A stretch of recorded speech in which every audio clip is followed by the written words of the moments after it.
morning. Buenos dias. And welcome to the First Unitarian Universalist Church. Sorry, I'm going to take this off so I don't sound blurry. Our weekly worship is where we connect, share information, and inspiration. My name is Maggie Joseph, and I have recently rejoined the worship committee.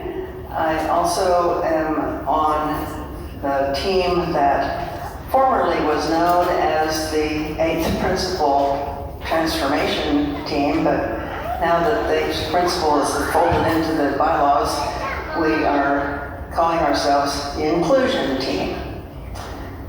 I have been a member here for 50 years, a long time.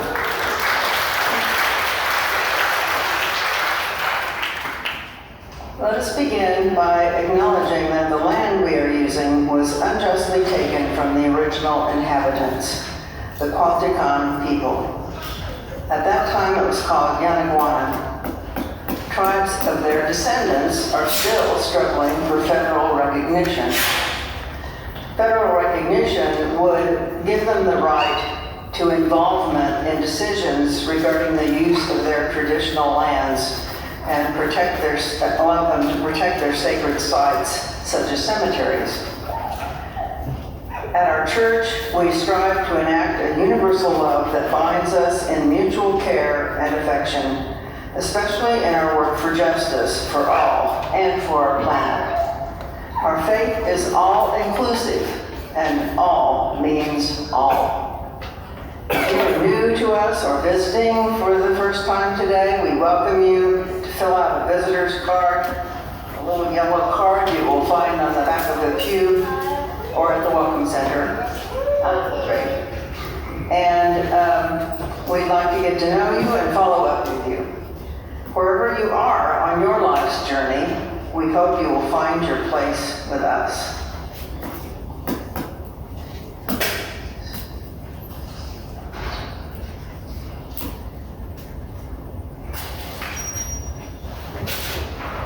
Our opening words are by Richard S. Gilbert, and I think they are taken from a reading in our hymnal, but you don't need to follow along. We bid you welcome who come with weary spirit, seeking rest. We bid you welcome who come with hope in your heart. We bid you welcome who are seekers of a new faith. We bid you welcome who enter this hall as a homecoming. Whoever you are, whatever you are, wherever you are on your journey, we bid you welcome. Our opening hymn is number 361, Enter, Rejoice, and Come In.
marble back in here. I just like walking.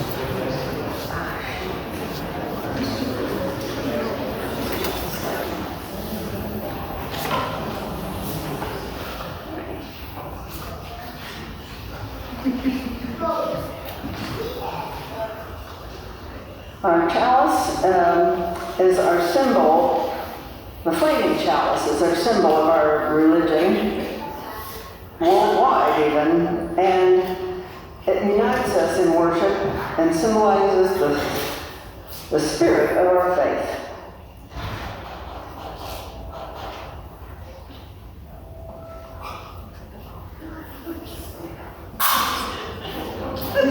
Oh, we don't have a... There shouldn't be a flame.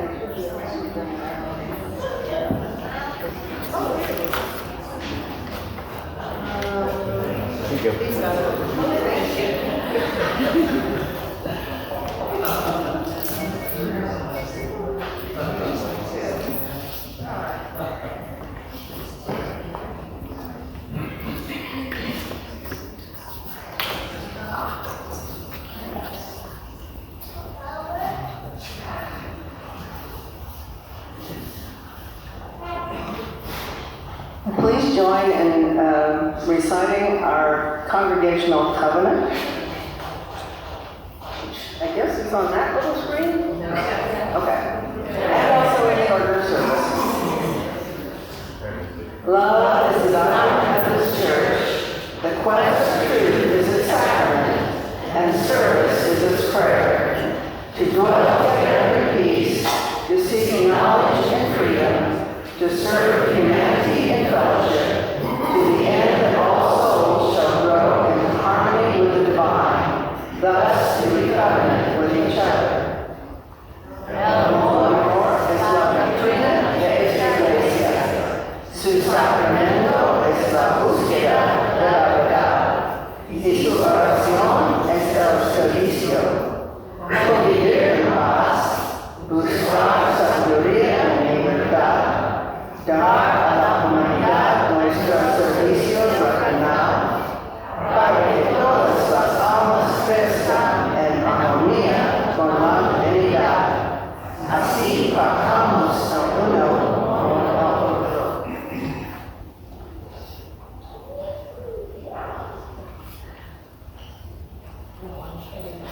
Our candles of life have come to be a very meaningful ritual that we engage in weekly.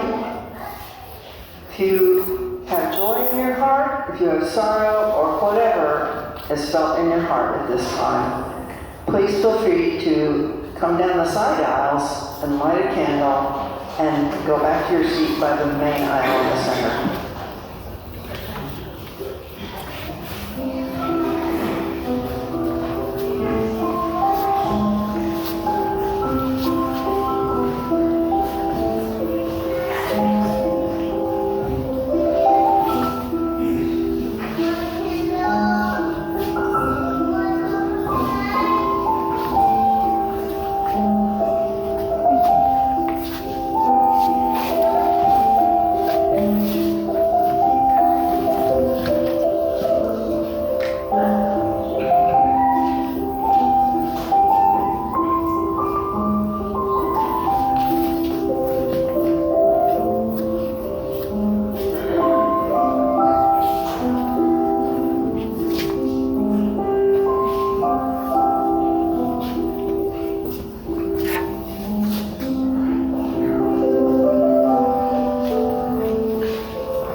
Someone has shared, "My heart hurts for the children of Palestine.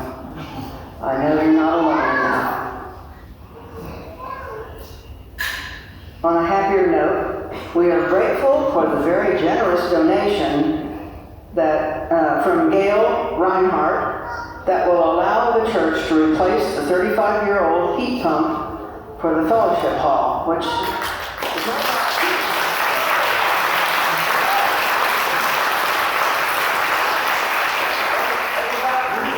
air conditioning rather than heat, but yes. Kathy and Art Severance want to thank everyone for contributing to their meal train and the Get Well cards they've received. Kathy is doing well, and she and Art are here this morning.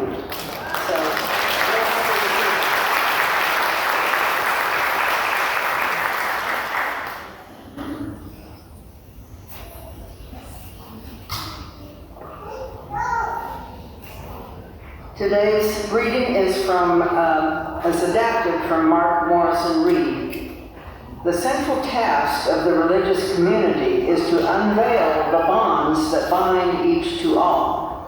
There is a connectedness, a relationship discovered amid the particulars of our own lives and of others. Once felt, it inspires us to act. It is the church that assures us we are not struggling on our own, but as members of a larger community. Together, our vision widens and our strength is renewed. And now I believe Polly has a story.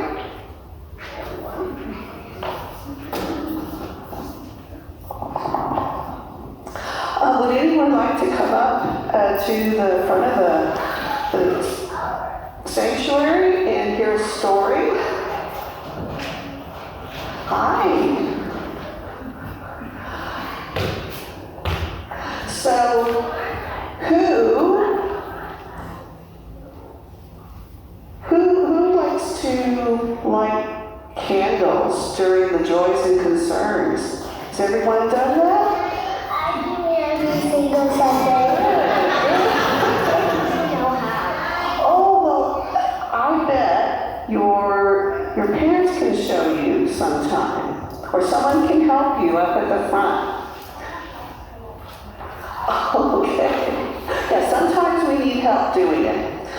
But I wanted to share a little story about a boy who goes to a church like First Unitarian Universalist Church, who one Sunday lit a candle of joy and concern. So at breakfast on Sunday, Kamal's mother reminded him that it was their turn to be greeters at church. Normally, Kamal loved greeting all the members and visitors who entered the building at his Unitarian Universalist congregation. It was fun to go early and set up the greeters table. Yet today he seemed less enthusiastic.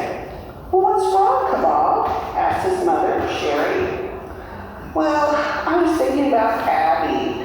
She won't be at church today because she's still in the hospital.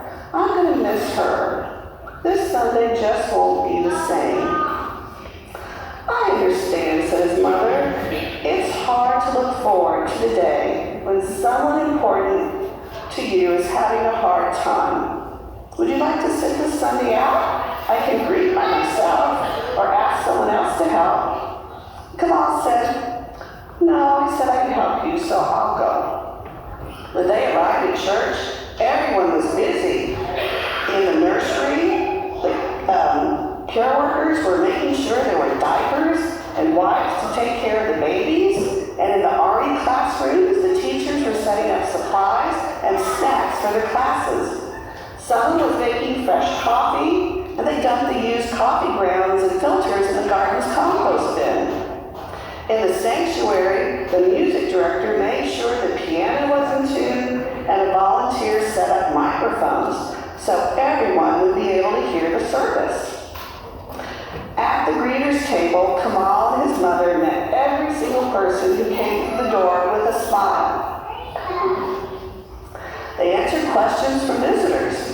Kamal told a new little boy about the things he Sherry invited the boy's father to next week's holiday party. Reverend Alice brought a big vase of flowers she had arranged for the altar. Sherry, his mom, held the door for her. Kamal picked up a flower that had fallen on the floor and gave it to Reverend Alice. She asked him to pick a spot, to put it back in the vase. "That's perfect, Kamal. I bet you would make a good flower arranger," she said, and that made Kamal smile. Sherry did not have to hold the door open for Mr. Andrews. He waved hello and then pushed the red button beside the automated door, which opened for him to roll through in his wheelchair. As it was time for the service to begin, Kamal asked his mom if he could write a note in the book of joys and concerns and light a candle for his friend Abby. She smiled and said yes. During the worship, Reverend Alice introduced the time for joys and concerns. Kamal and Sherry lined up with other members to light a candle. And after everyone had returned to their seats, Reverend Alice read from the book of joys and concerns, including his message that his mom had helped him write. Kamal is worried about his friend Abby and her family. Abby is sick and in the hospital, so she couldn't come today. Please keep her in your thoughts and prayers. Other people in the congregation murmured concerns and talked after the service with Kamal and his mom. They all hoped that Abby would be back home soon and talked about taking meals to her family. Kamal said, "I hope so too." He realized that other people knew how it feels to have a friend who is sick, and he was glad he shared. He thought to himself, "Next time, maybe I will have a joy to share, and that will feel nice too." And now, you can either return to your seats with your families or go out to the playground. And thank you for listening.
Let there be an offering to sustain and strengthen this place, which is sacred to so many of us, a community of memory and hope, for we are now the keepers of the dream. And today's offering will go to, unless otherwise indicated, will go to the Share the Plate with the facilities to literally keep the place together. So we've already received one really generous gift in that direction, so please give as you can.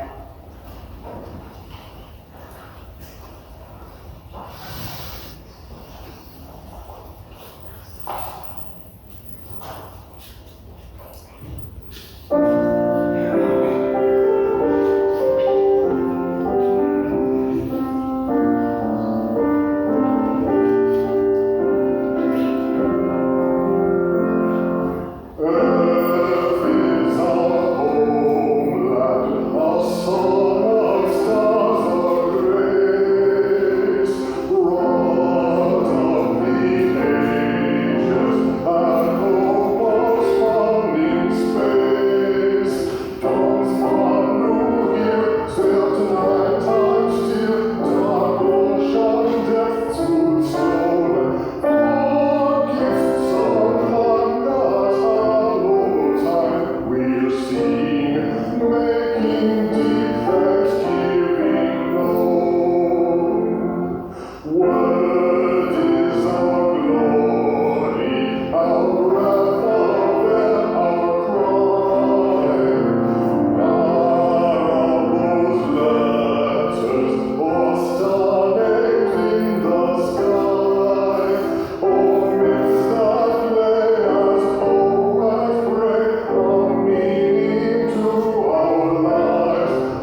We bless these gifts and we bless the givers. Thank you, ushers. May it be so.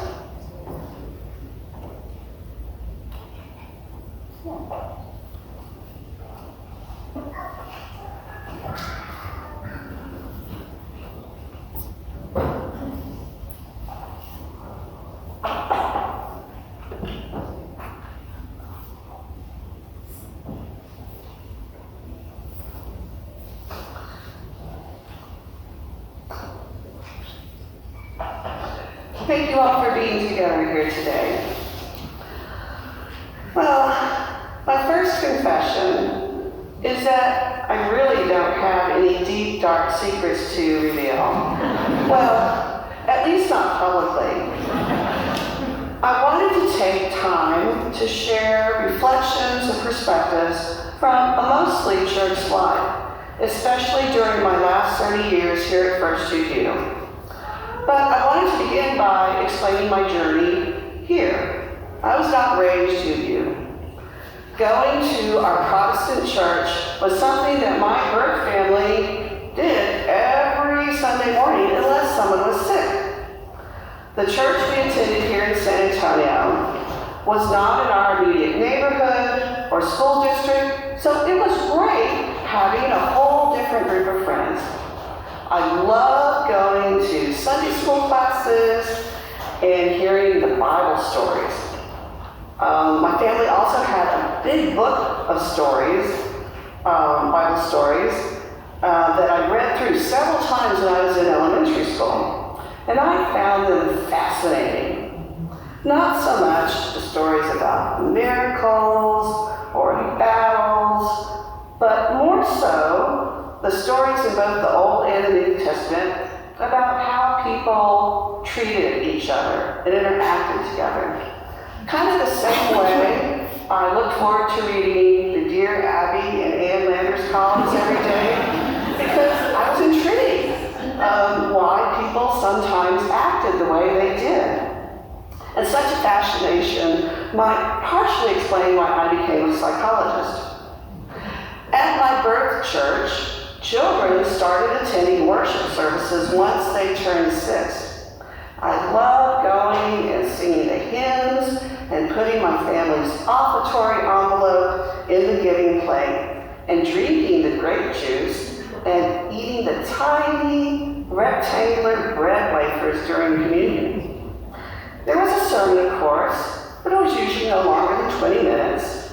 Our minister used the teachings of Jesus and other biblical figures to inspire us how to be better people. I really don't remember ever hearing much about hell, fire, or damnation. And after the service, everyone would go downstairs to the fellowship hall for coffee hour, which always included punch and cookies. The kids wouldn't dream of going outside to play, well, mostly because there was no playground. But I loved having more time to goof around with my friends and interact with all the adults, whom I remember as being very kind. Now, around my junior or senior year in high school, after being exposed to more viewpoints through books and television, I realized that I didn't really believe in things like the virgin birth, the resurrection, or the concept of the Trinity. And although the church placed a lot of emphasis on charitable giving, we never heard anything about larger societal problems, like the underlying reasons for poverty, or discrimination, or the Vietnam War. But I was still having fun at church. The high school programming in the early 70s was really cool. Sometimes one of the teens would be allowed to bring in an album like Jethro Tull's Appalachia, and we could listen to and discuss during our Sunday morning classes. The high school choir director had 3 cute teenage sons, so it was a very popular program. And the perky young married couple that led our high school group convinced the minister and the board to let us install black lights and decorate our group meeting room with fluorescent lights, or paint. So I continued to go to church until I moved away to attend college at UT Austin. And I remained unchurched for another dozen years until my third year of graduate school in Baton Rouge. Baton Rouge, lovely place, but a complete culture shock for me, having come what was then the much more liberal state of Texas, where Ann Richards was still governor. Not only was Baton Rouge, the Baton Rouge Psychology Department at the university, and they were also conservative, as well as my fellow graduate students, who were all about 10 years younger than me, and thought that Ronald Reagan was a cute grandfatherly figure. But one Saturday, I was very intrigued to see a notice in the paper about some church that was going to have a service about the persecution of witches during the Middle Ages. And that sounded like such a hoot that I went to the Unitarian Universalist Church the next day. And as I've said before, although I was not born at UU, I became one as fast as I could once I learned what it was all about. And the UU Church there became my tribe and my safe haven during my remaining time in Baton Rouge. My primary involvement with the church was singing in the choir, which is where I met my husband Jim, and we later married there. We eventually moved to San Antonio and have been members of this church since 1993. Our daughter Olivia was born in San Antonio and raised at this church. Of course, Jim and I immediately joined the choir here. But after Olivia was born, I dropped out of choir for at least a year to volunteer in the nursery with another new mother, because at the time, First UU had no child care workers. And I'm forever grateful to Marilyn Scavanova for standing up at a congregational meeting and speaking out and convincing the board and the members to encourage child care and better support for young families.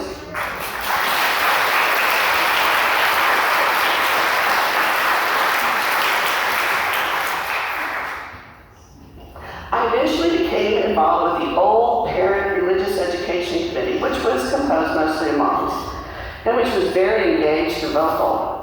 We worked to encourage more intergenerational worship service and similar activities that all members of all ages could enjoy, like winter holiday parties, seventh principal nature outings, spring fling congregational campouts and picnics, and low-cost summer camps that were put on with the support of our first full-time director of religious education, parents, as well as several older retired members.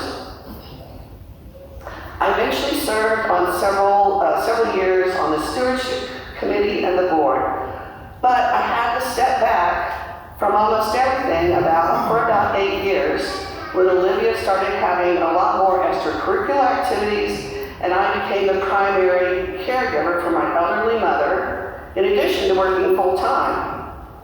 But with my mother's eventual passing, Olivia's takeoff into adulthood, and my semi-retirement, I started volunteering again a few years ago, and I'm now doing things like attending the Retired Women's Group and the Crohn's Chalice Circle, which I really enjoy.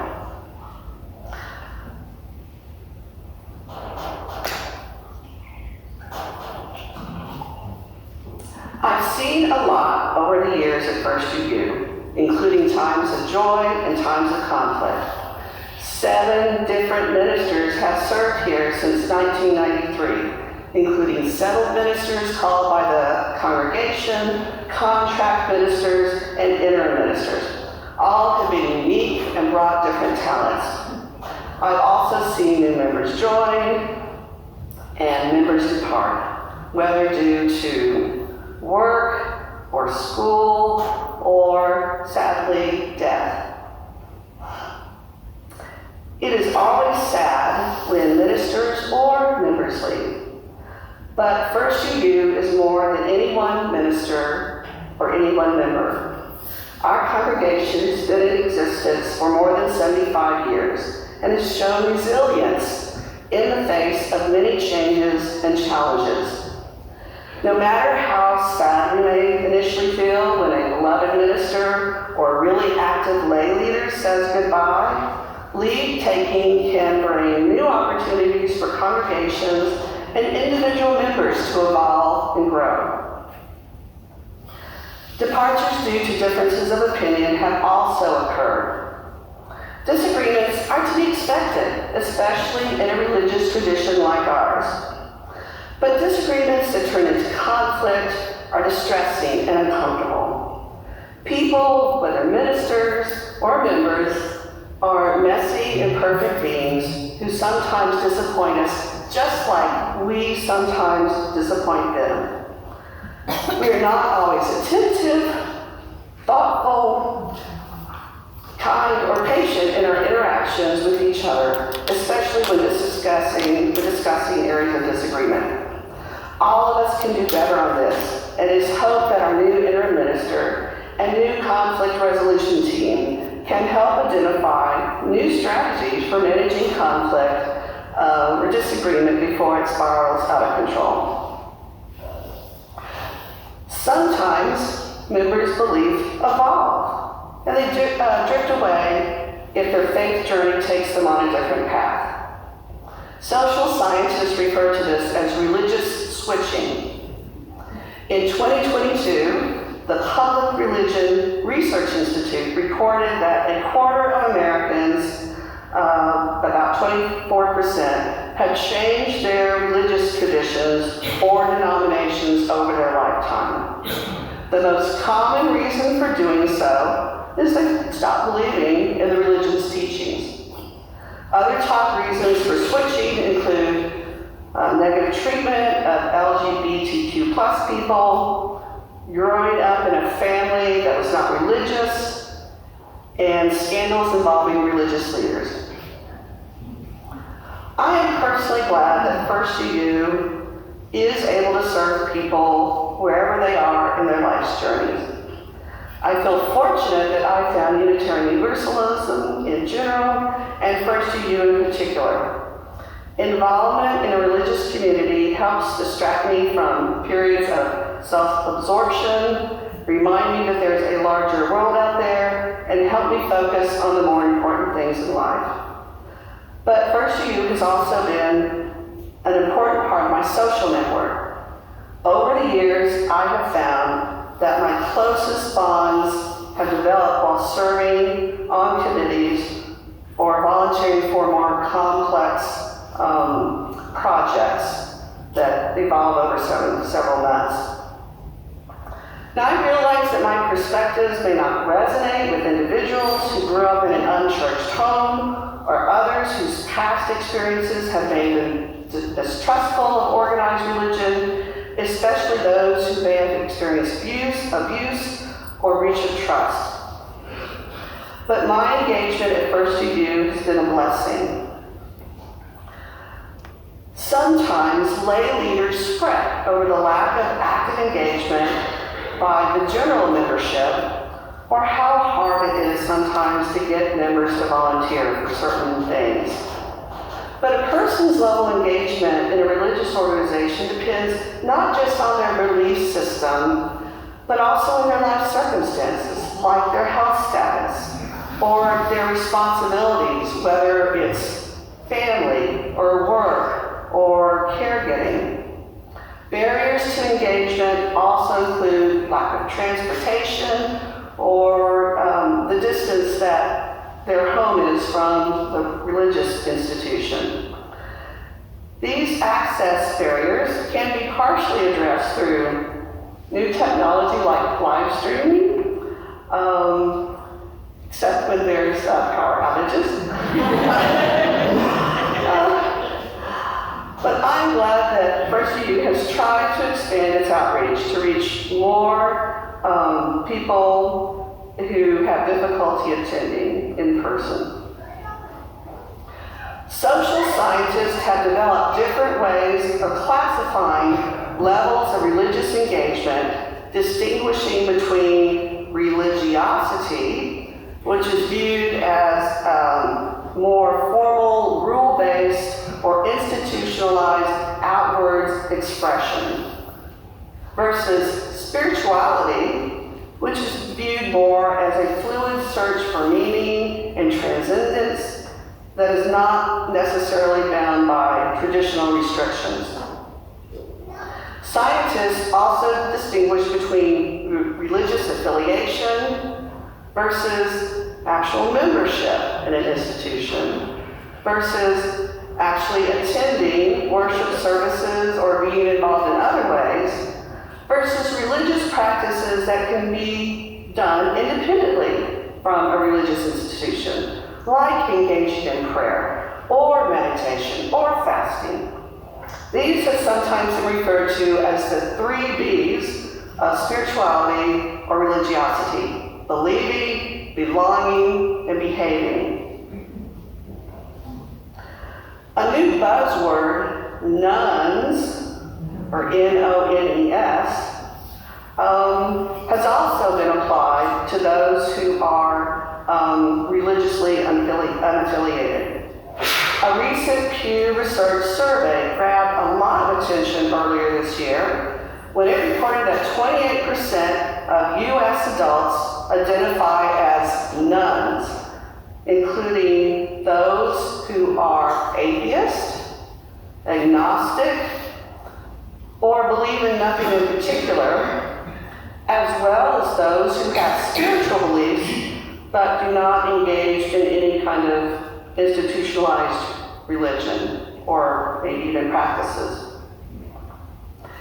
Due to these conceptual differences, most reviews of research in this area tend to group and analyze studies together, whether the focus of individual studies is on religiosity or spirituality, as long as the studies use the same populations or the same measures.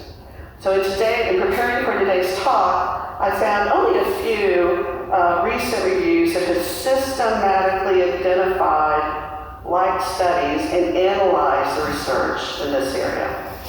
And a related barrier, of course, is the methodological limitations of these types of studies, which are mostly observational and non-experimental. Of course, it would be morally and ethically problematic to do anything like randomize young children to households that did or did not have high levels of spirituality or were not religiously affiliated.